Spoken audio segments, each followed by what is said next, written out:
Right now it's just weeds, but 2 weeks ago he did plant spinach out here in this field, and he's expecting it to sprout in October and hopefully be profitable in the market.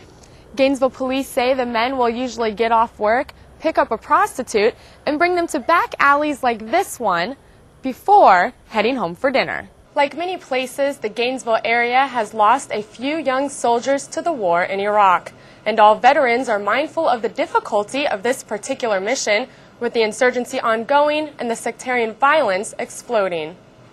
Every now and then someone does come out and paint over the tribute, but brothers from the different fraternities here at the University of Florida come out and repaint the names of the 5 students killed by Danny Rolling.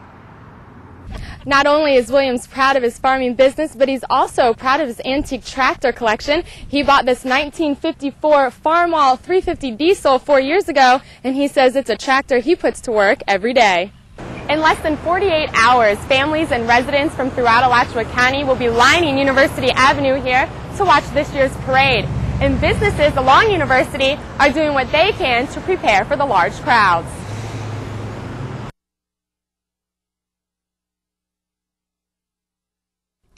Marijuana, meth, and cocaine are the most common drugs the police department finds people dealing on the streets of Gainesville.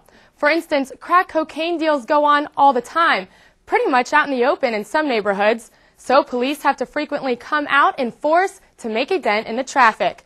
I was able to tag along on one recent roundup, and here's what I found. Okay, he's giving the PC work. Okay. Move in. Periodically throughout the year, the Gainesville Police Department performs drug bust operations. Law enforcement's goal is to decrease street selling of drugs. GPD moves from neighborhood to neighborhood looking to make a deal. 9 out of 10 times, the people arrested are what the police call basers, or street-level dealers. We were there 2 minutes before our undercover officer made contact and was able to buy drugs. Sergeant Keith Kamig says a lot of people think drug dealing is not a big problem. However, Kamig points out that 80% of Gainesville's crime is drug-related. And not the using of the drugs, the breaking into your home to get money for drugs, the robbing you to get money for drugs, the violence associated with the money, the proceeds from drugs. You understand his rights? You still want to talk? Ask the lieutenant some questions? Will he probably be doing it tomorrow night? Absolutely. But for the next few weeks, he has to think twice. Is he dealing with an undercover police officer? The more these criminals get into trouble, the higher their chances of going to prison. As soon as the undercover officer makes a deal with a baser, all of GPD's units move in. There are at least 4 unmarked cars and about 2 patrol cars. Oftentimes there's a chase. That's usually when officers find drugs on the ground where the dealer has thrown it in hopes of not being caught with it in their possession. Once the dealer is caught, officers must take certain steps before an arrest is made. When it comes to cocaine or crack cocaine, we have to field test it prior to charging him with cocaine or possession of cocaine. So we're going to field test it. After breaking off a little piece, the officer can begin testing. We use vinegar at first that dissolves the chemical makeup of crack. We wait a little bit and then we drop this formula, this cobalt, and if it comes blue, it tests positive for the presence of cocaine. Many times the bust leads to an arrest of more than one person. A white male basically said, typical, I don't got it, but I know where to get it, so give me a ride. Kamig says most people don't understand that in this situation, both people will go to jail. Basically, if someone sets up the deal, they are now considered by GPD as a principal in the commission of a felony. You're wrung out, you have no money, you've lost your friends, you've lost your house. It's not very exciting. Every arrest made during the bust points to how big the drug problem is in Gainesville.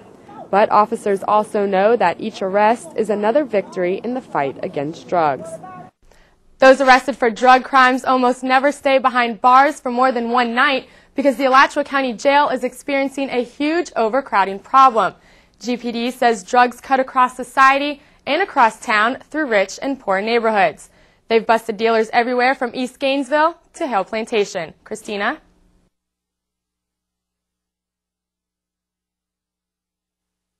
The group leading this search is called Team Trenton and includes his father, local law enforcement, the FDLE, and the FBI. The group held a press conference today at the Marion County Sheriff's District Office in the Villages.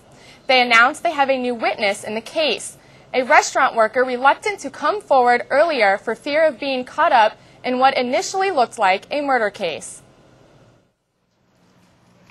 Today, Team Trenton came forward with new information, another piece of the puzzle about what happened to little Trenton Duckett. The Leesburg boy was reported missing on August 27th by his mother, Melinda, who killed herself 12 days later. Melinda's silver Eclipse was brought out today in hopes of sparking more tips. The yellow circles were added to the car to mark where DNA evidence was found. The latest tip is that she drove this car through a drive-thru 3 separate times on the day Trenton disappeared.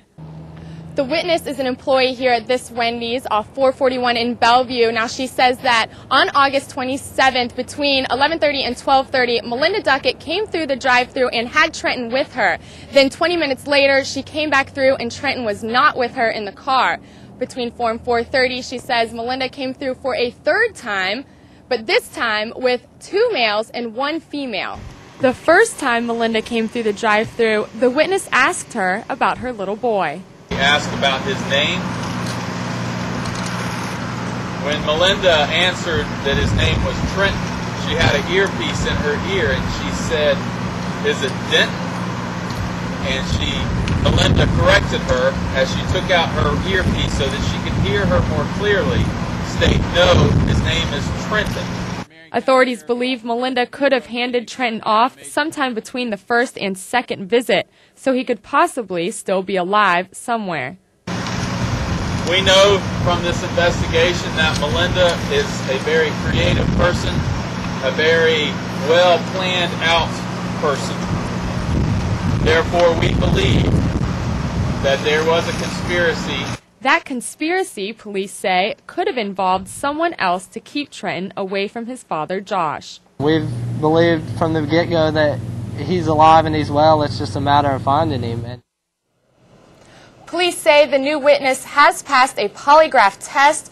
Police urge anyone who has Trenton to simply give up and back out of the scheme by having him delivered to a fire station, hospital, or school.